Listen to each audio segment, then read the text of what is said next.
자, 정비구역 해제. 정비구역 해제는 참 양은 많아요. 양은 많은데 뭐 해제해야 되는 경우가 1번에 방갈 1번 그 사유가 나와 있고 절차도 있고 해제할 수 있는 것도 있고. 와, 이게 뭐 한 3페이지 아닙니까? 3페이지? 3쪽? 시험은 한 번밖에 안 나왔어요. 이 3쪽인데 간단하게 할 겁니다. 간단하게 부담 없이 하세요.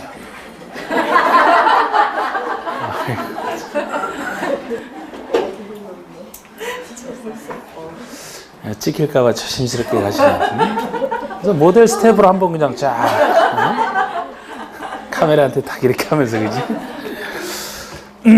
대충 보세요. 대충 편안하게 숫자 많은데 저는 이 중에서도 해제를 해야 되는 경우 그 중에서도 방가루 1번 사유 정도만 볼 거예요. 다른 건 안 봐요. 그런데 이것도 내용은 많아 이것도. 근데 혹시나 해서 이건 안 볼 수는 없어서 보는데 편하게 보시라고요.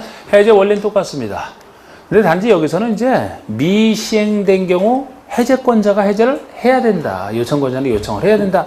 그 정도고 사업 시행이 완료된 사유는 정비부서는 이제 뒤에 나오는데 뭐 개발과 비슷해요. 그런 거는 해제됐을 때 뭐 환원되는 효과 이런 거 다 똑같고 그래서 일반 사유만 할 텐데 자 여기서 그냥 이 틀에다가 여기다 말씀을 드려보면은 일단 정비법에서는 정비 예정구역과 정비구역 해제 둘로 나눠지거든요. 개발법은 개발 예정구역은 없으니까. 그래서 여기서 정비 예정구역이 지정이 됐다라면 예정구역이 지정됐으니까 빨리 정비구역을 지정해야 되는데 정비구역 지정 절차를 빨리 밟아야 되는데 예정구역에 대해서 지정 절차를 3년 내에 지정을 안 한다. 그러면 예정구역을 해제하라. 그건 예정구역 해제고 또 정비구역 해제라면은 정비구역이 지정된 상태에서 해제를 해야 되는데 사업식 인가신청이 우리 개발법에서 그랬잖아요. 개발구역 지정된 상태에서 실시기 인가신청이 뭐 3년 내에 없을 때 그랬는데 여기서부터 요거 따지는 것도 정비법에서는 좀 더 복잡해진단 말이에요. 이게 딱 같은 것이 복잡해져요. 오히려 그쪽이 더 나왔죠. 여기보다는. 근데 공공이 못하는 경우는 없어요. 민간이 못할 때고 민간이라면 조합이라면 요 두 조합만 나옵니다. 여기는 아예 민간인은 못돼 있다 나오지만 재개발, 재건축 조합만 있고요.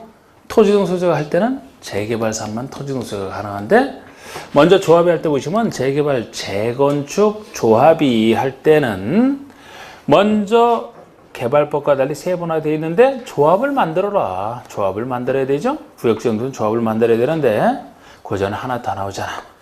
정비법에 안에 있는 제도 조합을 만들려면 먼저 추진위원회를 구성해야 됩니다. 조합 설립 추진위원회를. 그래서 구역 다음에 추진위원회를 그려놓고 추진위원회가 조합을 만들고 조합이 시행자로서 사업시행 인가신청 들어가잖아.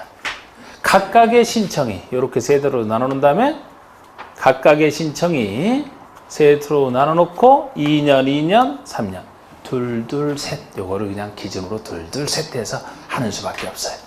그러면 정비구역 지정된 때부터 2년 내 추진위원회 승인 신청을 안 한다. 해제하라. 추진위원회가 승인 받은 때로부터 2년 내 조합 설립인가 신청을 안 하면 해제하라. 만들어진 조합이 3년 내 사업지 인가 신청을 안 하면 각각 해제하라. 이게 해제 사유예요. 이렇게 나눠놓고 만약에 구역 지정된 때로부터 추진위원회 구성 안 하는 경우가 있거든요. 안 하면 바로 조합을 만들어야 되잖아. 이렇게 건너뛴다 그러면 건너뛰지 않고 정상적으로 오게 되면 4년이 되는데 건너뛰면 요거보다 줄어야 맛이지. 4에서 3으로 줄어든 거. 지금 요렇게 한 게 재개발 재건축 조합이 할 때. 이번에는 토지 등 소유자가 한다라면 그때는 구역고시로부터 사업시행 인가신청을 바로 따져줍니다. 바로 따져줘. 그러니까 항상 이런 것 많이 낸다는 거 한 번 냈을 뿐인데 어느 때로부터 무엇이 몇 년 내 없어 그걸 딱딱 보셔야 되는데 만약에 구역 지정된 때로부터 사업시행 인가신청을 바로 묻는다. 여기서 여기를 묻는 거죠. 이건 5년이 되는 거예요. 이건 토지등 소유자가 할 때고. 여기서부터 이렇게 하면 2, 7, 7인데 7에서 5로 여기선 4에서 3으로 이렇게 하면 7에서 5로 같은 비율로 줄어들었잖아요. 그래서 2, 7을 딱 잡아놓고 이렇게 됐을 때 조금씩 줄어든 이런 쪽으로 좀 생각할 수밖에 없어요.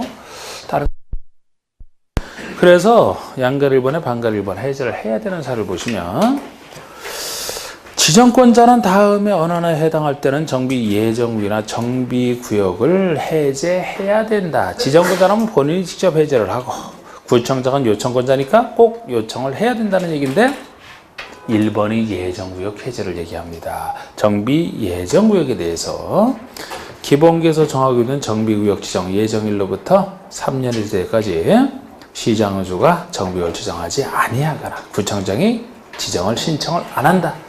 그러니까 예정구역 해제 이건 제가 제일 처음에 빨간색으로 해놨던 거. 그리고 2번과 3번이 정비구역 해제인데 2번은 재개발 재건축 조합이 할 때만 인정하는 해제 사유가 되겠습니다. 가다라가 둘둘셋 얘기해요. 둘둘셋.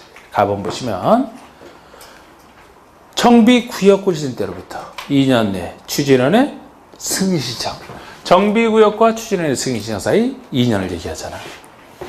답은 먼저 보시면 그러면 추진위원회가 그 추진위원회 승인 받은 때로부터 2년 내 조합 설립인가 신청하면 돼. 추진위원회와 조합 사이 2년. 라번은 조합이 설립인가 받은 때로부터 3년 내에 사업시행 인가를 신청하지 않을 때. 3. 나번이 바로 건너뛴겨 추진회 구성 안 할 때.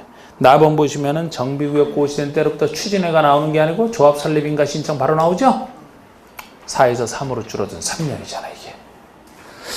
그리고 3번 보시면 토지공소유가 시행하는 재개발 사업으로서 토지공소유가 구역 고시된 때로부터 5년이 될 때까지 사업시행 인가 신청 안 할 때 구역 사업시행 인가 신청 바로 들어가잖아. 7에서 5로 줄어든 거 소유자가 할 때. 뭐 이렇게 할 수밖에 없어요. 이것도 복잡한데 뒤에 걸 어떻게 하느냐고. 만약에 220쪽에 뭐 뒤에 거에서 해제할 수 있는 게 나온다.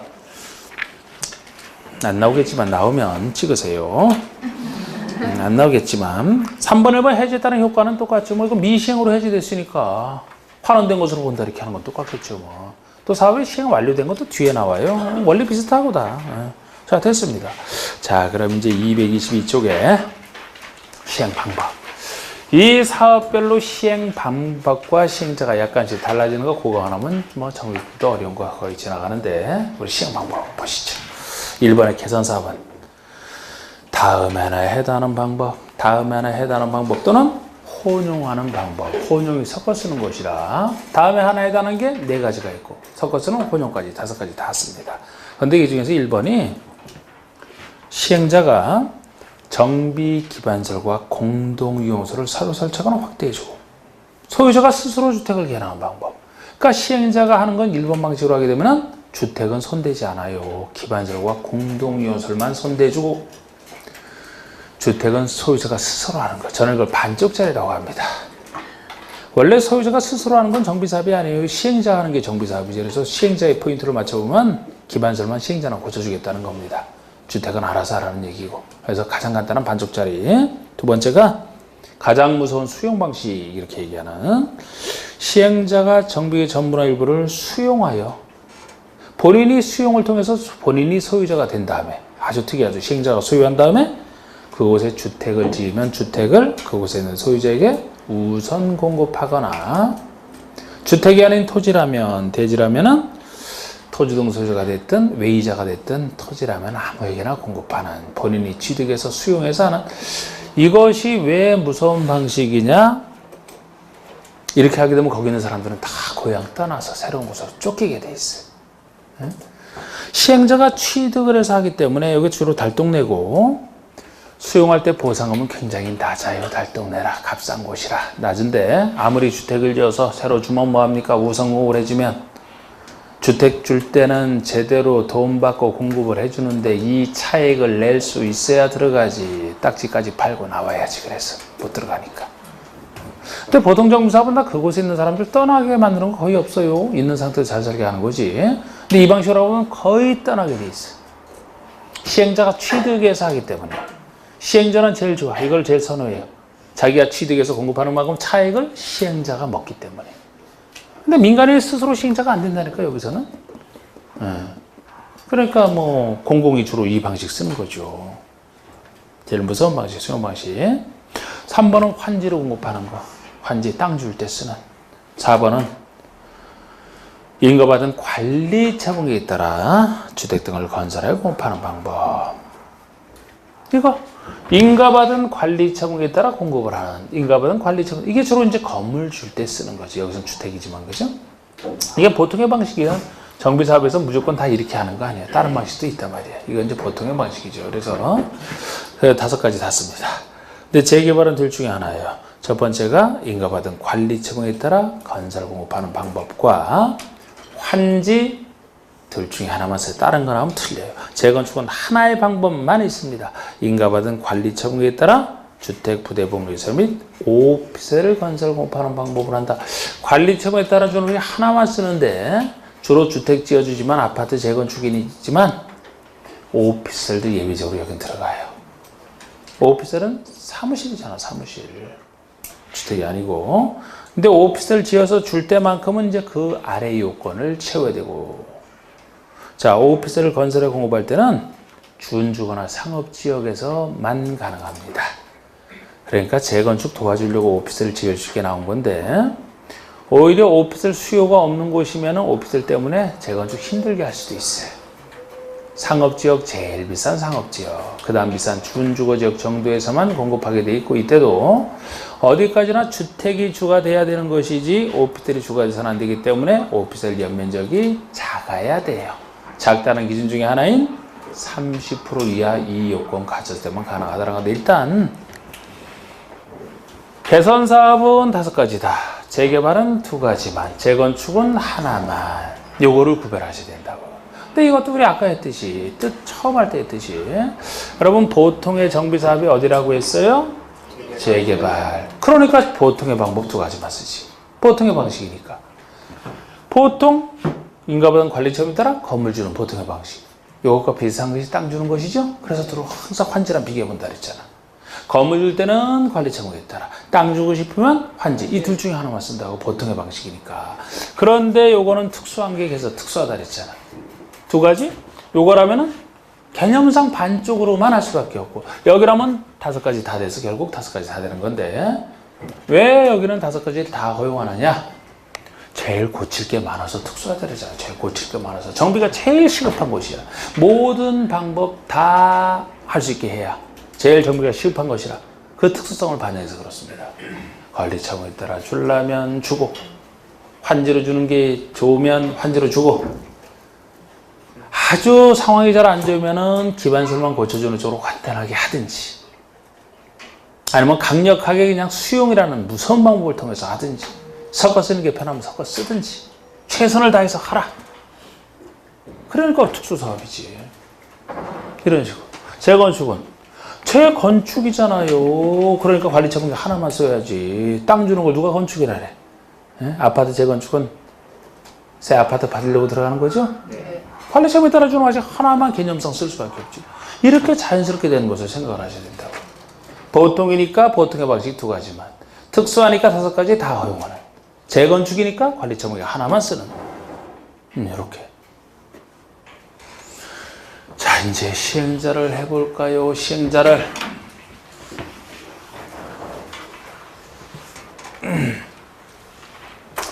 역시 세 사업별로 시행자가 달라지기 때문에 요거만 이제 거의 고비만 넘어가면 되는데 기본 틀은 항상 글쎄 여기 시행자는 저쪽이랑 같은 거 아닙니까? 환지랑.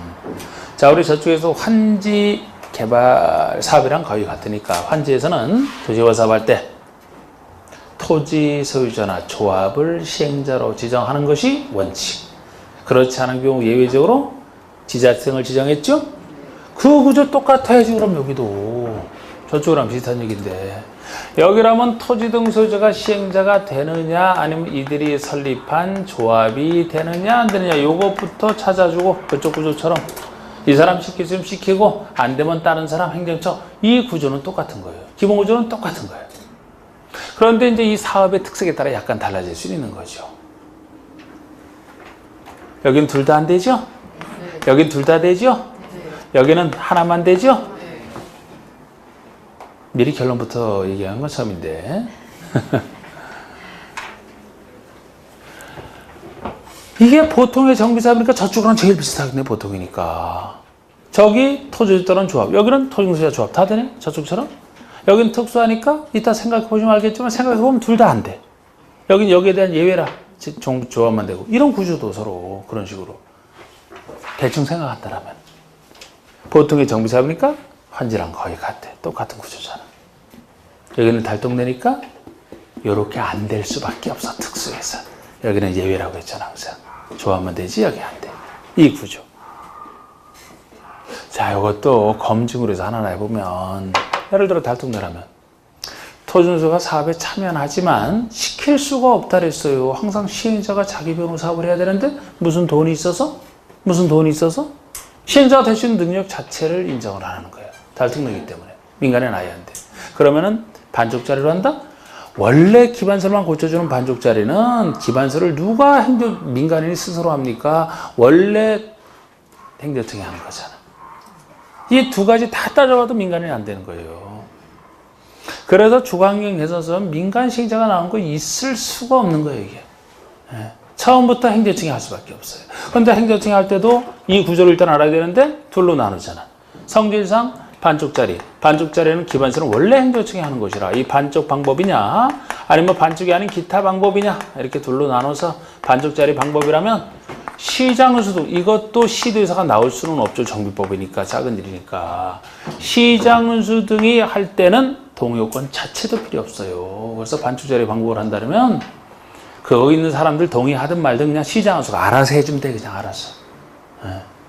여기 자체 성질 때문에 그렇습니다. 시장운수가 알아서 해줘야 되는데 시장운수가 바빠서 아유 난 못하겠다. 시장운수 귀찮다. 주택공사든 시켰다면 같은 공공이라도 이 사람이 직접 할 때는 동의도 필요 없지만 이 사람 시킬 때는 이 사람 시켜도 되는지 소유자 과반수 동의를 받아서 하게 하고 있어요. 이런 식의 구조거든요. 그러면 반쪽 방법이 아닌 나머지 방법이면은 시장운수가 처음부터 시행을 하든지 아니면 주택공사 등을 지정하여 하게 하든지 아니면은 여기 특수법인이라고 길어서 제가 그냥 이렇게 써놓는 건데 공공이 이 주거환경 개선사업만 하려고 따로 만든 법인이 있어요. 50% 초짜 만든 법인이 하든지 공동시행을 맡기든지 이 동의 요건이 토지 등 소유자 3분의 2 이상 동의와 달동네라 세입자가 워낙 많아서 세입자 이익을 지켜주려고 세입자 세대수 과반수 동의를 받아라 하는 것은 기타 방법에서 이 사람들이 할 때 동의 요건이에요. 그럼 여기랑 차이가 시장운수가 여기서 할 때는 동의도 필요 없죠? 여기는 시장운수가 할 때도 이 정도 동의를 받아야 되잖아. 이렇게 이제 약간 달라지는데 잘은 안 내는 건데 저거는 민간이 될 수는 없다. 여기 민간이 될. 자, 요 얘기는 이렇잖아. 토지는 이제 여기서는 토지운수가 할 수는 있다고 보는 거예요. 여기랑 달리. 그런데 토지운수가 할 때 아무래도 단체인 조합을 더 믿어주니까 개발법은 없는 얘기고 여기만 있는 얘기로서 토지운수가 정비사업 하려면 조합을 설립해야 된다. 조합 설립 의무. 조합 설립하게. 조합이 하는 게 원칙입니다. 그런데 재개발 사업에서만 토지운수가 수가 20명 미만이면 작으니까 조합 설립 안 해도 된다. 그 규정 때문에 이제 토지운수가 직접 되는 경우도 있고 조합하고 여기는 조합만 되는 거죠. 해석하면 그렇게 되는 건데 아까 식으로 그렇게 생각하시면 되고. 그래서 항상 우리 조합이 여기서도 이 시행자 요거보다도 조합을 더 많이 묻는데 내용이 많다 그래서 그렇지 조합이라면 이 두 조합밖에 없어요. 개선사업은 아예 조합이 없기 때문에. 그래서 정비 조합을 한다 그럼 조합에서는 여러분들 체계를 잡을 때 머릿속에서 정비조합은 재개발 조합과 재건축 조합이 있구나. 이렇게 둘을 생각해 놓고 봐야 돼. 그것도 항상 원칙 예외. 재건축이 항상 예외라 그랬잖아. 주로. 원칙 예외 이런 식으로. 개발조합은 하나밖에 없었어요. 정비조합은 이렇게 머릿속에서 잡고 시작을 해야 된다고. 둘로 나눠서 볼 줄 알아야 돼요. 그러니까 토지조합을 하는 것은 재개발 사업밖에 없다 그랬고요. 요 구조. 그리고 이때 이 사람들이 단독 시행을 제가 그려놨는데 이런 재개발 재건축 사업에서 이 민간인이 단독 시행하는 게 원칙이지만 공동 시행하는 거 살짝 제가 나중에 살짝 별 내용도 없어요. 동요권에 살짝 입힐 것이고 이때도 처음부터 민간인이 아니고 처음부터 시장운수를 시키는 경우나 지정개발자나 신탁업자를 시키는 경우가 있거든요. 그 예외가 너무 많아. 나올 때도 있어요.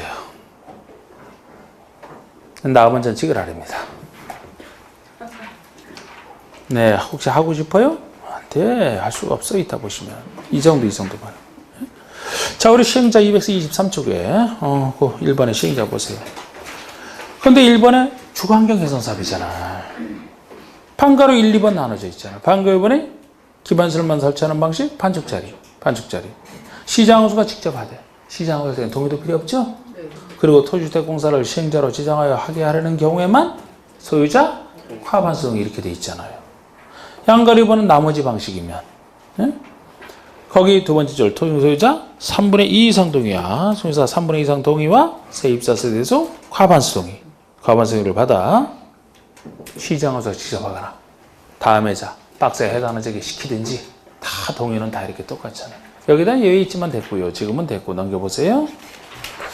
그러면 네모난 2번에 재개발 재건축이 나오는데 네모난 2번에 양가로 1번 재개발 사업은 다음의 경우에 다음의 방식으로 할 수 있다.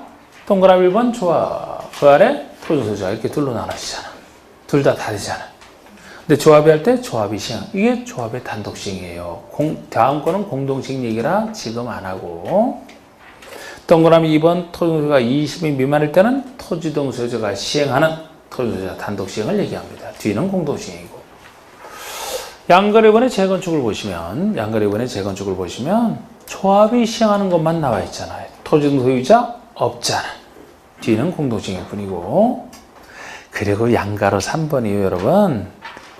재개발 재건축 사업에서 방가로 1번이 공공시행자가 할 수 있는 그 사유야. 그거 한번 보세요. 숫자 참 엄청나게 다른 것들이 많죠? 이걸 어떻게 할 거냐고. 넘겨보세요. 이것만 있습니까 또? 더 있어 또. 양가로 4번에 방가로 1번 또 지정개발자를 지정해서 사유까지 해서 이 서로 다른 숫자를 어떻게 할 거냐. 나오면 그냥 정신건강을 위해서라도 찍어야지. 그래. 잘은 안 나오지만 거의 잘 안 나와요. 아주 가끔. 근데 이런 거 낸다면 틀리라고 내는 거라 생각하시면 돼. 예. 기분 좋게 그냥. 근데 이렇게 어려운 부분이 나온다면 반드시 다른 부분은 또 쉽게 나오지 또. 그러니까 쉬운 걸 맞출 생각을 해야 돼. 욕심내면 안 돼요.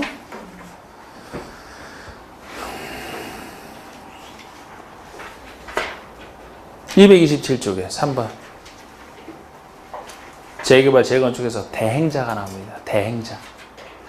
자, 여러분 대행자가 이게 이제 전부대행 원조적인 개발법상 그 민간에게 일부를 시키는 그게 아니고 전부대행이에요.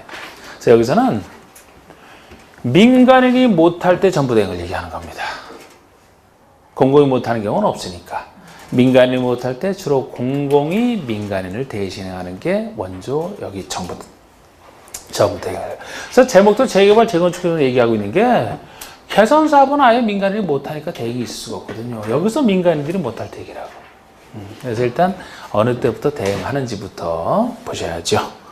3번에 1번 시장은수등은 다음에 어느 하나에 해당하는 경우 둘 중에 하나가 있으면 시장은수가 해당 조합이나 토지동 소유자를 대신하여 직접 시행한다. 이렇게 민간 시행자를 대신하여 시행하는 걸 줄이면 대행이 되죠. 이런 민간을 시장으로서 직접 대행을 하든지 토지주택공사 등이나 지정개발자에게 대행하게 할 수 있다. 그래서 시장문수나 토지주택공사 등이나 지정개발자가 대행하는 걸 얘기하는데 어느 때 대행이 가능하냐?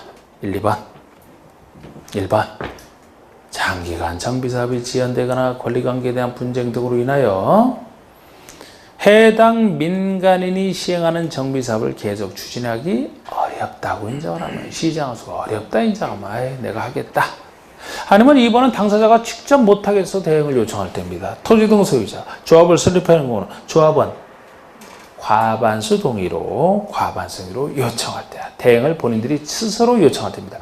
지금 여기서 동의 요건이 하나 나왔는데 우리 정비부서는 동의 요건을 일일이 할 수는 없고 그때 생각해서 할 수밖에 없어요. 취지상.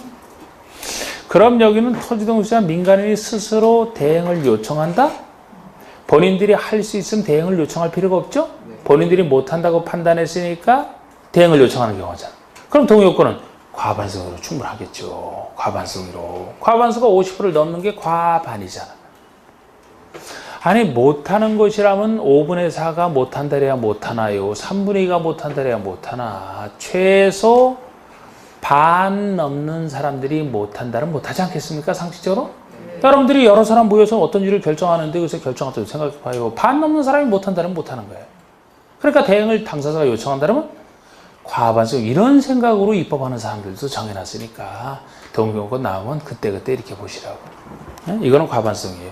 이제 대행이 나오면 이 정도는 의미가 있어. 더 과반성이. 그리고 대행을 할 때 얘기요. 양가 반가로 이번에 1번. 대행하는 시장원수 등 대행자는 대행 개시 결정 고시 다음 날로부터 대행 완료 고시일까지 자기 이름 및 시행자 계산으로 자기의 이름 및 시행자 계산으로 시행자 업무를 집행하고 재산을 관리한다. 이걸 바꿀 수도 있지. 항상 정부에서 대행할 때는 시행자 계산으로 한다는 게 당연해요. 그런데 이름은 대행자 자기 이름으로 하겠다는 거. 먼저 시행자 계산으로 한다는 게 핵심인데 만약에 대행자가 자기 계산으로 한다면 자기가 시행하겠다는 거지 대행이 아니에요. 시행자가 있는데 그 사람 못하니까 대행하는 거. 시행자 계산으로 해줘야 돼. 그래서 시행자 계산으로 한다는 얘기는 대행자가 만든 것은 시행자에게 다 귀속이 되고 그 대신 대행자는 시행자에게 내가 당신 일을 해줬으니까 보수비용 주세요. 이렇게 하는 것 정도만 얘기하는 거지. 그러나 이름은 자기 이름으로 한다는 거예요. 대리가 아니에요. 대리처럼 본인 이름으로 하는 게 아니야. 그냥 대행자가 자기 이름 걸고 한다고. 그러니까 대리보다 훨씬 신사적이죠. 자기 이름으로 못하면 참 그것도 참 슬플 것 같아. 그지? 우리 공법은 신사적이다. 이렇게 대행도 자기 이름으로 한다. 계산이 시행자 계산이야. 서로 바뀌면 안 돼. 동그라미 2번. 괜히 대행자가 대행한답시고 또 오히려 시행자에게 손해만 줄까봐. 시장원수는 뭐 항상 잘하는 사람이고 이제 시장원수가 아닌 대행자가 그런 거 할까봐 통제하는 규정이에요. 자, 시장원수들이 아닌 대행자는 시장원수가 아닌 대행자, 즉 지정개발자나 공사 등이 되겠죠. 이런 사람이 재산의 처분, 자금의 차익 등 시행자에게 재산상 부담을 가하는 행위를 하고자 할 때는 미리 시장원수 등의 승인을 하더라. 그러니까 재산을 신나게 팔았어요. 대행자가. 누구 재산 판 겁니까? 자, 대행자가 열심히 재산을 팔았으면 누구 재산을 판 거예요? 시행자 재산 팔았잖아. 그런 중단이 함부로 하지 말라는 거예요. 자기 이름으로 돈을 빌렸어. 왕창 빌렸어요. 채무자 누가 되는 거예요? 시행자가 되지. 시행자 계산으로 한다 그랬잖아 지금. 그러니까 이런 험한 행위를 하고자 할 때는 하기 전에 미리 해도 되는지 시장원수 승인을 받으라는 거예요. 시장원수 승인 없이 못한다는 거예요. 시행자 지켜주려고 하는 건데 왜 시장원수 승인을 받느냐. 시행자 동의가 아니고 왜? 이미 시행자는 어려운 입장에 놓인 상태라 물 빠진 사람이나 다름없고 물에 빠진 사람이나 다름없어요. 구할 사람이 물 빠진 사람은 막 허우적거리는데 어떻게 할까요? 뭐 손을 대도 되나요? 머리채를 좀 잡아 끌어도 되나요? 물어보나? 물어보면 다 된다래지? 건져만 달라래지? 물어보지 말고 빨리 그냥 건져나 달라래지. 시행자 동의는 무의미해요. 그래서 그죠?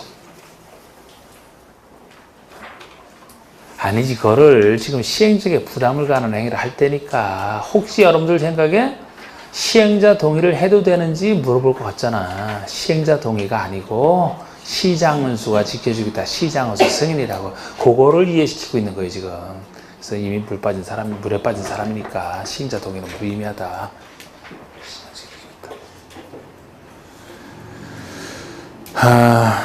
제가 좀 빨리 오늘 얘기를 하나요? 속도가?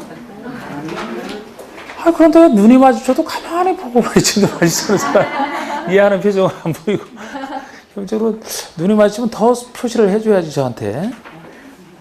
그랬나. 그러니까 이걸 그렇게 바꿀 수 있다는 거예요. 그렇게. 여러분이 여기 사업을 못하는 민간 시행자 입장이라면 예를 들어 대행자가 당신 재산 팔까요? 돈을 빌려서 재산 빌릴까요? 그러면 물어보나 마나라고 그냥 무조건 하라래지. 공공한 입장인데. 그래서 시장원수 승인 이렇게 하는 거예요.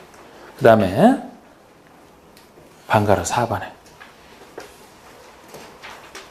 기억번. 사업대행자는 시행직에 청구할 수 있는 보수비용의 상환에 대한 권리로서 시행직의 규칙을 대증업수를 합리할 수 있다. 대행자는 시행직에 보수비용 청구할 수 있다고 하고 있잖아요. 자기 채권에 의해서 시행자 재산을 압류할 수 있어야 되는 건 너무 당연한 얘기죠. 채권보호상. 또 할 수 없다 그럴까봐 그 정도는 많이 했습니다.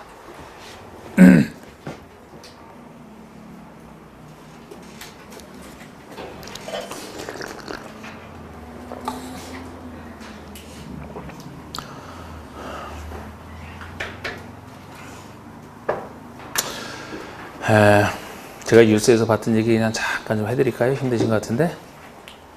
이거는 좀 좋은 얘기가 아니에요. 좋은 얘기 아니에요. 괜히 또 공부하다가 또 그거 걱정할까. 백두산 그 분화 가능성. 백두산이 분화될 가능성. 화산 폭발할 가능성.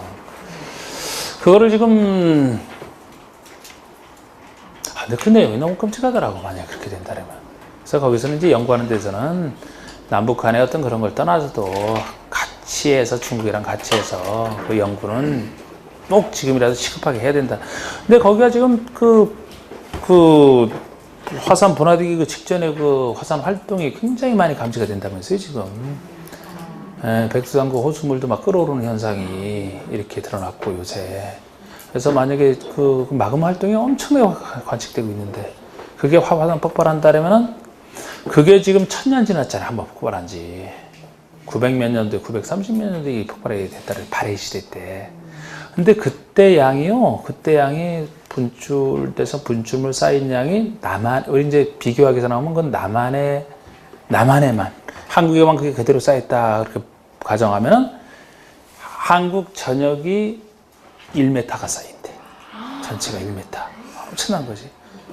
1m. 그 양이. 그래서 지금까지 그 지구 이래로 그 관측된 화산 중에서 그때 그 백두산 그거를 한 7대 정도로 보잖아요. 7대 폭발 정도로. 그게 히말라야처럼 한 5,000m가 넘었대요. 원래 백두산 높이가. 그게 화산 폭발로 반으로 떨어진 거예요. 반으로 떨어질 정도예요. 그래서 그 당시 뭐 발해가 그냥 망했대잖아요. 발해가 그렇게 잘 해동석으로 잘 나가다가 갑자기 망한 원인이 뭐냐 했는데 지금 뭐 학교에서는 그게 화산 폭발 때문이었다. 여기에 그렇게 쌓일 정도면 그게 일본까지도 날아갔대요. 물이 일본까지도 날아갔대. 그러니까 그때 지금처럼 이렇게 재난에 대해서 발달돼 있다 그래도 그런데 그때는 참 아무것도 없었는데 그렇게 한번 폭발이 생겼다고 생각해봐요. 그냥 쫄딱 망하는 거지. 지금도 그 백두산 쪽에 그 화산 그때 쌓인 재만 해도 연구자들이 산처럼 올라갈 정도잖아. 거기 쌓인 것만. 하얀데 분출물 쌓인 거 막 올라가더라고. 이렇게 쫙 달라붙어 있는 모습 보니까 조그만 사람이 하얀 거기에 그 정도로 막. 그러니까 거기 폭발되면 진짜 엄청난 거. 그때 폭발 당시 이제 바람이 어디에 부느냐에 따라서 엄청나게 달라지지. 중국 쪽으로 부느냐, 남한 쪽으로 겨울이라 내려오느냐, 저쪽으로 일본 쪽으로 가느냐. 그래서 거기에 대한 대비는 그 연구는 시급하다 하면서 그런 얘기 했는데 그 규모가 엄청 컸던 모양이에요. 그 기사를 보니까 섬찟하더라고. 그 정도 자연재해가 만약 또 폭발이 된다면 그죠? 이야, 우리도 우리지만 북한이나 이 중국 같은 데는 근데 우리도 바로 옆이야. 예? 우리가 미국 정도가 아니고 이 옆에 있는데 뭐 러시아, 일본 뭐 다 난리 납니다. 그 정도. 괜히 얘기한 것 같지? 괜히 좋은 얘기도 아니고.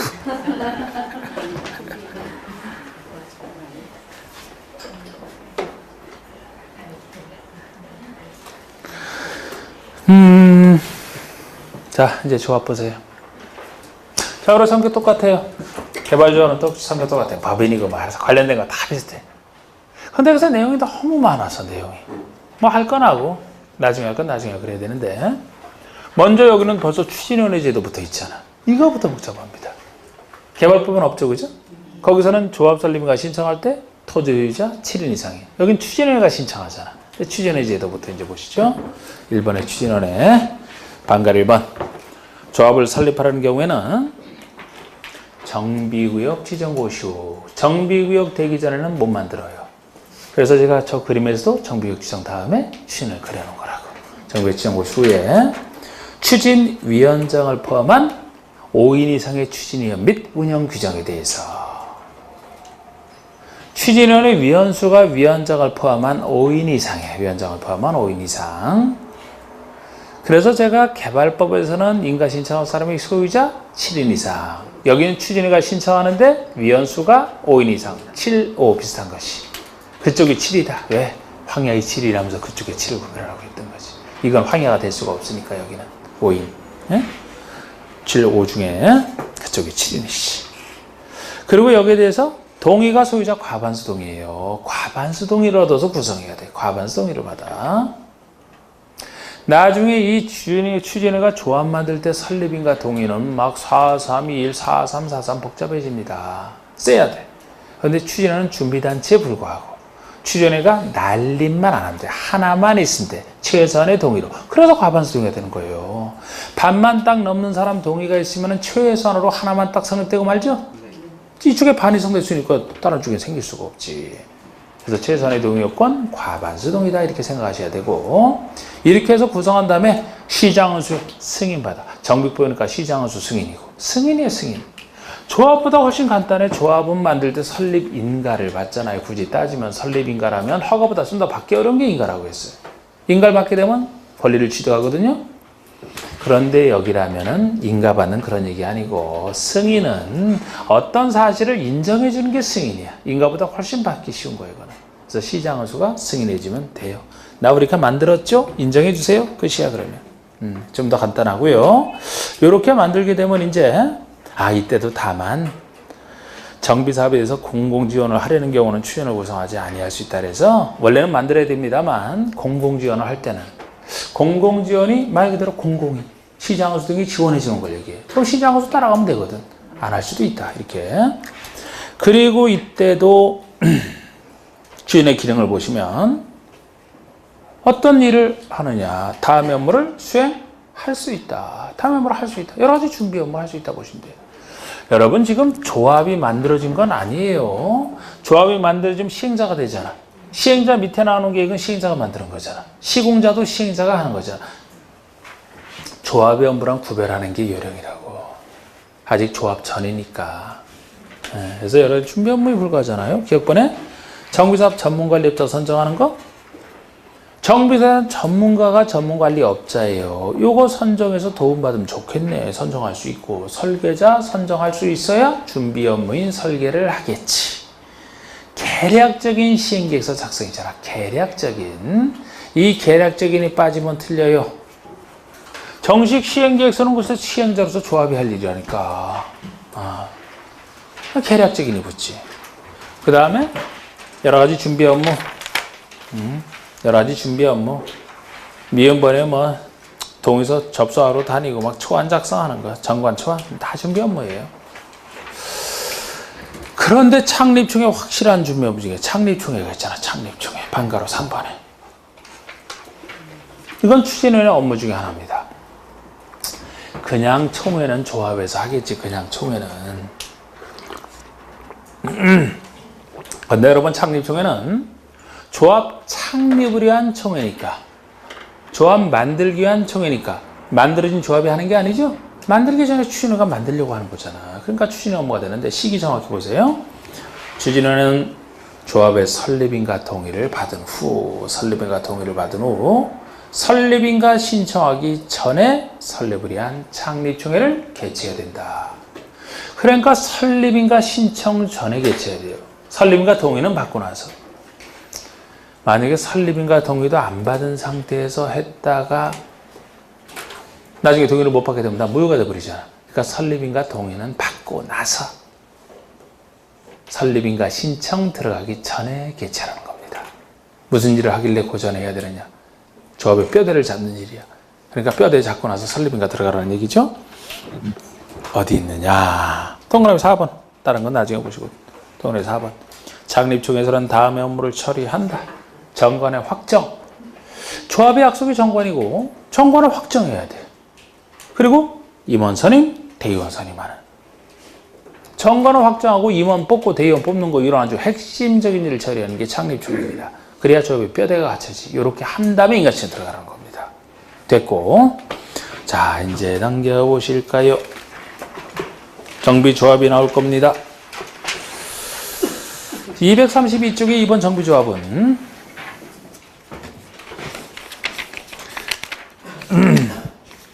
세상에 정비조합도요.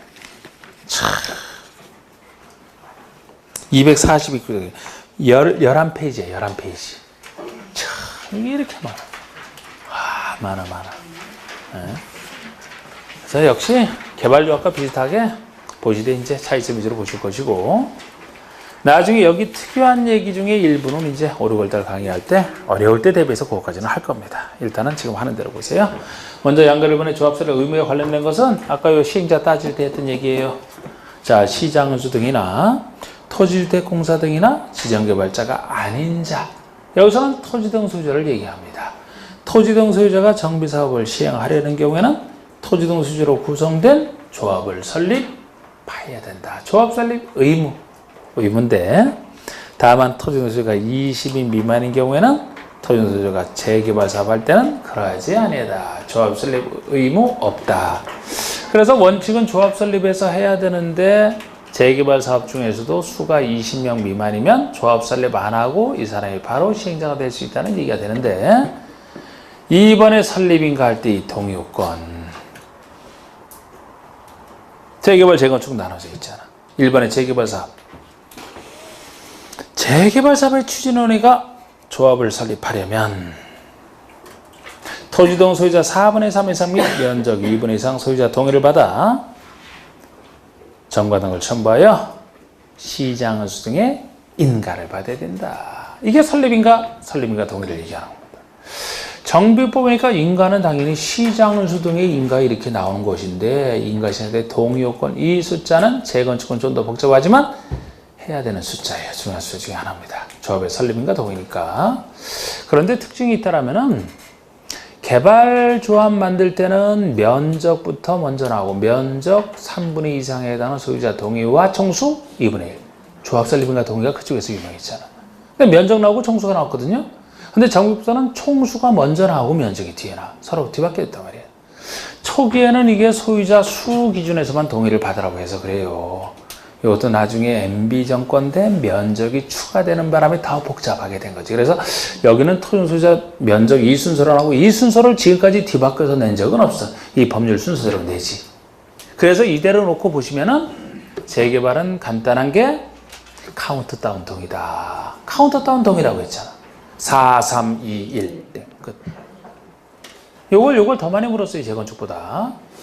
요건 좋아. 그래서 재개발 조합은 4, 3, 1 동의. 4, 3, 2, 1 동의야. 4, 3, 2, 1 탁 줄여서 끝이. 그런데 재건축이 좀 더 복잡한데, 재건축은 1번 단지 안이랑 2번 단지 밖이랑. 단지와 주택단지 안방은 서로 구조가 다르기 때문에 따로따로 하는데 다 합쳐져야 돼요. 자, 우리 단지 한번 보시면 두 번째 줄 각동별. 괄호소역에는 상가 같은 복리시설이 다르면 상가동 전체를 하나의 동으로 봐서 계산하기 때문에 이 각동별. 구분 소유자 과반수 동의와 단지 전체에서는 구분 소유자 4분의 3, 면적 4분의 3의 동의를 얻어서 역시 시장은수 등의 인가. 시장은수 인가는 똑같은데, 단지 안에서는 재건축 조합을 만들 때는 단지 전체가 4, 3, 4, 3, 4분의 3, 4분의 3 훨씬 셉니다. 근데 동별로는 소유자 과반수로 간단해요. 이 동별 과반수로 간단하게 바뀐 것이, 옛날엔 셌는데 바뀐 것이, 단지 전체에서 동요건을 다 채웠는데도 불구하고 어느 단지를 어느 한 동에서 극렬히 반대를 해서 그 요건 못 채워서 이 동 하나 때문에 못하는 건 최소화시켜야 되겠다. 그래서 동별 동요건을 굉장히 낮춰버린 거예요. 단지 전체에 포인트를 준 거고. 그래서 동별로는 소유자 과반수이면 아까 4분의 3에 비해서 훨씬 간단하죠? 그렇게 한 거라고. 그리고 단지 밖 2번, 단지가 아닌 지역이 정부에 포함됐다. 그러면 단지가 아닌 지역의 소유자 4분의 3 면적 3분의 2 이상 소유자 동의를 받아야 된다. 이렇게 다 갖춰야 돼. 자, 이것도 하기 좋아요. 아까 재개발은 어땠다고요? 재개발은 4, 3, 2, 1 동의. 재건축이 나오더라도 단지 안 밖을 나눠서 보되 단지 아니면 4, 3, 4, 3. 아이고 4, 3이 자꾸 반복되네. 4, 3, 4, 3. 동별을 갖다는 과반수 해놓고 단지 밖이면 다시 또 반복이야. 4, 3, 3, 2로 떨어지지 이제. 마침표로 찍어야 돼. 계속 4, 3을 반복하고 있을 수는 없죠? 그런 느낌으로. 그래서 단지 안에서는 4, 3, 4, 3인데 단지 밖에서는 4, 3, 3, 2 딱 떨어져야 끝나지.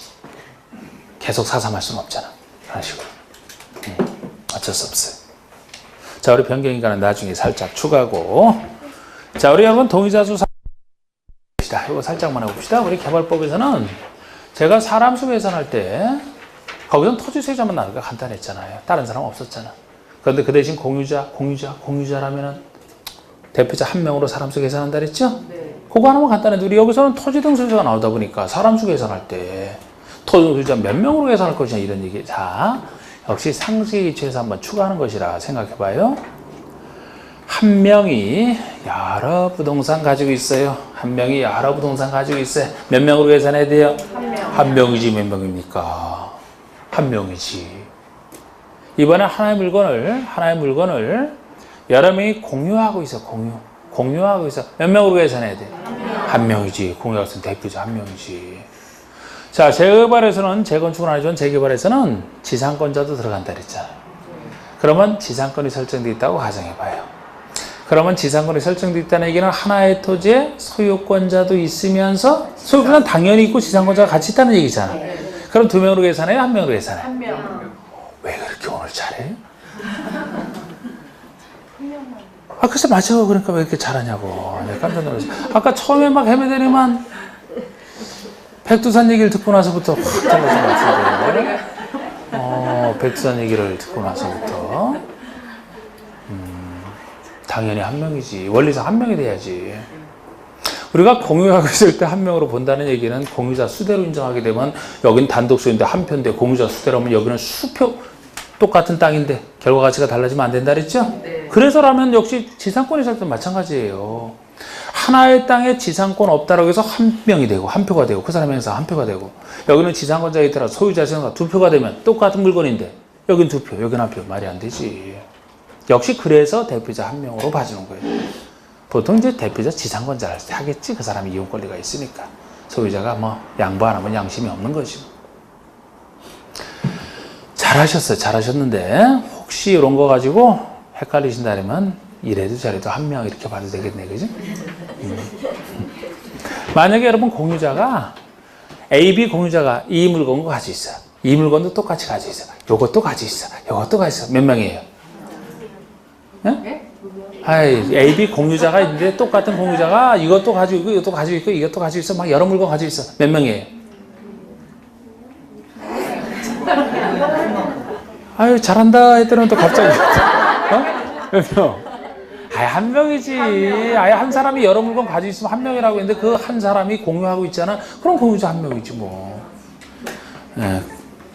같은 얘기 같은 얘기. 자, 4번의 동의자 선정 방법에서 그냥 기업권이 주거환경에서 재개발인데 재건축은 지상권자 없어서 해주면 원리 똑같아요. 여기를 통해 보시면 돼요. 그래서 기업권 A번 보시면 한 필지의 토지나 하나의 건축물을 여럿이 공유하고 있다? 그러면 당연히 여럿을 대표하는 1인, 대표자 1인을 소유자로 산정하라. B번에 토지의 지상권이 설정되어 있어요. 그럼 토지 소유자 지상권자를 대표하는 1인. 대표하는 1인. C번에 1인이 다수 필지의 다수 건축물을 가지고 있어요. 그럼 필지나 건축물 수에 상관없이 1인. D번에 둘 이상의 토지나 건축물을 소유한 공유자가 서로 동일하대요. 그럼 역시 1인. 마지막에 물어본 게 이거잖아요. 그냥. 됐어요. 여기도 또 엄청나게 다른 내용 많잖아. 와, 진짜 이게 뭐예요 이게. 이 같은 내용이 개발법에서는 몇 줄이면 끝난다고. 여기는 이렇게 많아. 하도 정비법에서 사기치는 사람이 많아서 그래. 그래서 이게 진짜 발달이 됐어요. 이렇게 막 특이한 규정이. 나중에 살짝 언급을 하겠습니다만 옛날에 인갑 찍는 것도 지금 지장 찍게 막 이렇게 다 받게 된 게 사기치는 사람들 때문에 그랬다. 하여튼 많이 자꾸 복잡해지는 거예요. 235쪽에 양가로 3번에 양가로 3번에 개발법과 똑같은 얘기죠. 이거는 조합은 법인으로 한다. 법인 비영리 사단법인의 성격을 가져요. 그래서 반가리 이번에 똑같아. 인가받아도 성립되는 게 아니고 살림을 갖고 나서 30일 내 등기를 해야 성립한다. 정비사업, 정비법이니까 정비사업자라는 문자를 써야만 되고 넘겨보시면 민법 중 사단법인에 관한 규정이 이 얘기까지 똑같은 거예요. 이제 이렇게 만들어지면 조합원이 누가 되고 임원 이제 이런 얘기들을 해야죠. 10분 후에.